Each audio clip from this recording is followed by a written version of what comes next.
Earlier this year, the U.S. Environmental Protection Agency adopted regulations that will help provide protection to more wetlands, small vernal ponds, and streams. Right now, those waterways are vulnerable to development and other man-made threats. Besides providing important habitat for wildlife, they also provide an abundant supply of clean water many small and large businesses depend on.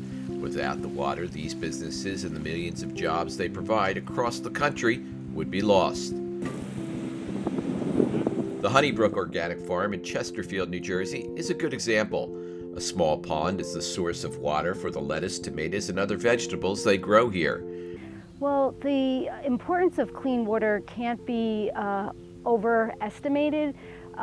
Being that we're vegetable farmers and we're growing produce for human consumption, our primary concern is that the water be clean for irrigation purposes. We have concerns about E. coli possibly making it into the water of our pond, which we use for irrigation. So if the water is clean and we irrigate with that water, then we don't have to worry about E. coli contamination of crops that are being grown for people to enjoy. This farm's owners have taken other steps to protect their water supply.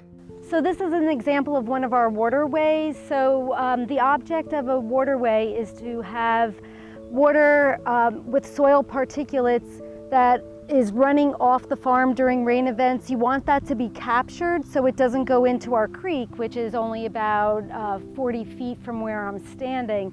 So if we were to have had a significant water event, you would now see much more water in the waterway kind of percolating back into the soil and preventing it from becoming a water quality problem in our stream. Our stream feeds our pond, so it's really important that the stream stay as clean as it can in order to assure that our irrigation water is going to be as clean as it can be.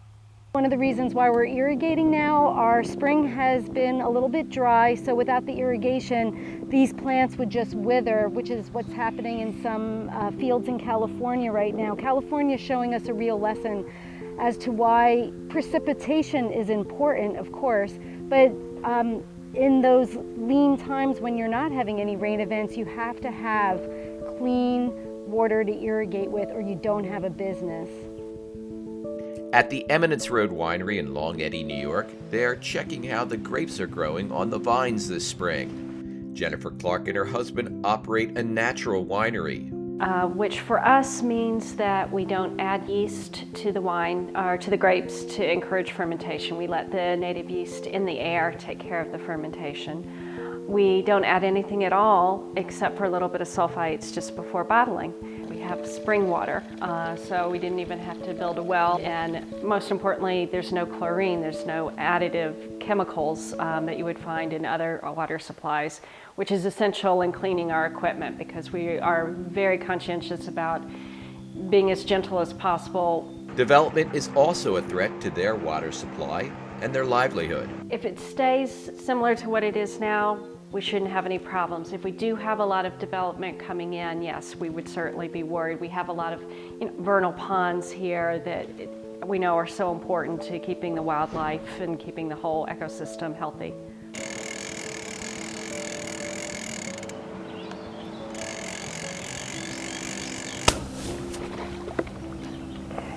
Gary Moss is a fly fishing guide on the Delaware River. I've been guiding for a good 30 years now. Between licenses, guide services, and other related businesses, estimates show fishing in the 4 Delaware River Basin states generates more than $100 million in revenue each year. The money that you spend for your fishing gear also goes to help preserve fish and their habitat and wildlife. So there's a great economic benefit to it. From the time you get up in the morning getting ready for your fishing trip to the day till it ends during the day, I mean, you're helping the economy and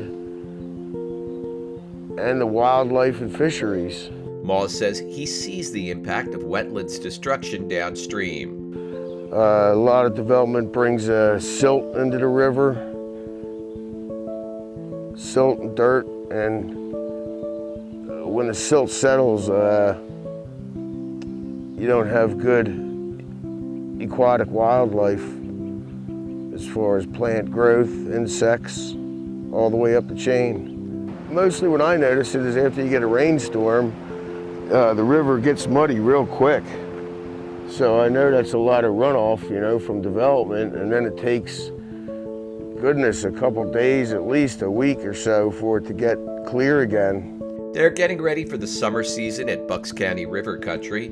It's one of 20 operators along the Delaware River that offer tubing, rafting, canoeing, and kayaking trips.